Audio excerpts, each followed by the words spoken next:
Let's talk about a buzzword that gets thrown around way too often: work-life balance.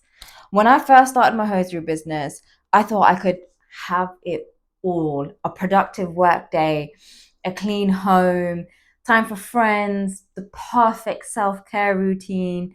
But spoiler alert, I couldn't. At least I couldn't do it all at once. In today's episode of The No Filter Founder, I'm pulling back the curtain on what balance really looks like as a business owner and why chasing perfection can leave you burnt out instead of fulfilled. Why the word balance is misleading. So, balance implies everything's equal, and actually, that's rarely true. Some weeks I'm working late, packing hosiery orders, getting emails done, a ton of admin, a lot of admin, I should say, keeping it clean.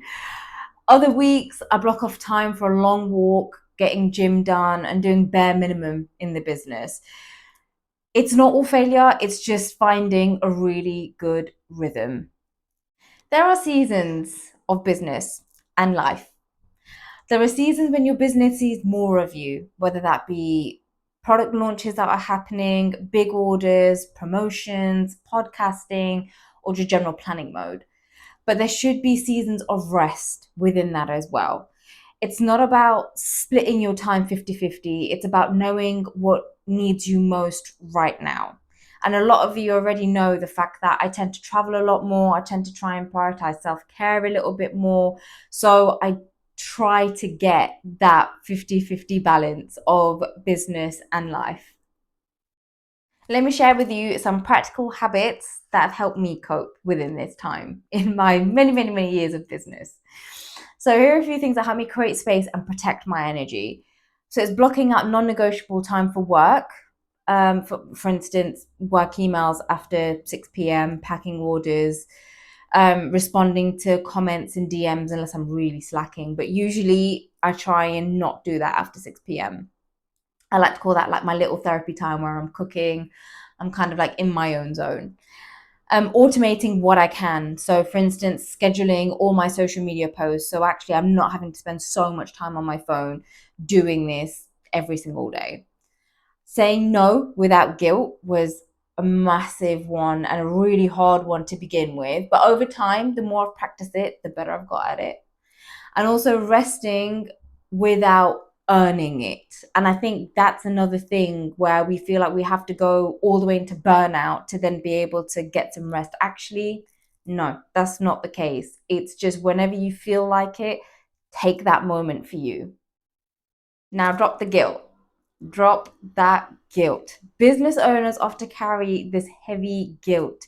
Like if we're not working, we're failing. Hands down, we all do it. We all do it. Whether we're in startup mode within 6 months to a year, or like myself, where you're kind of 4.5 to 5 years plus. I used to hear, I'll sleep when I die. Honestly, it drove me crazy. It actually hit me at one point. And when I heard others say it, and it really made me think that I didn't want that. I just didn't want to live my life that way, where my business takes over every aspect. I believe in joy, like just enjoying a little bit of everything while I'm still young and able to do so. I still want to kind of enjoy life. Like my business is not my everything, but I don't want to make it my everything. I mean, it is to some degree, but it is. It's just I want to be able to have a good life whilst I still can. Rest fuels creativity, and honestly, I cannot stress that enough, especially when you do have a product business. And yeah, I have times when my creative juices are just non existent. But I always find that when I do take some rest, whether that's me traveling just away from things, or whether that's just a day away from the business and I'm focusing just on what I enjoy, I always get creative outbursts from there. Breaks help you come back a lot stronger. And it's okay to want a life outside of your business.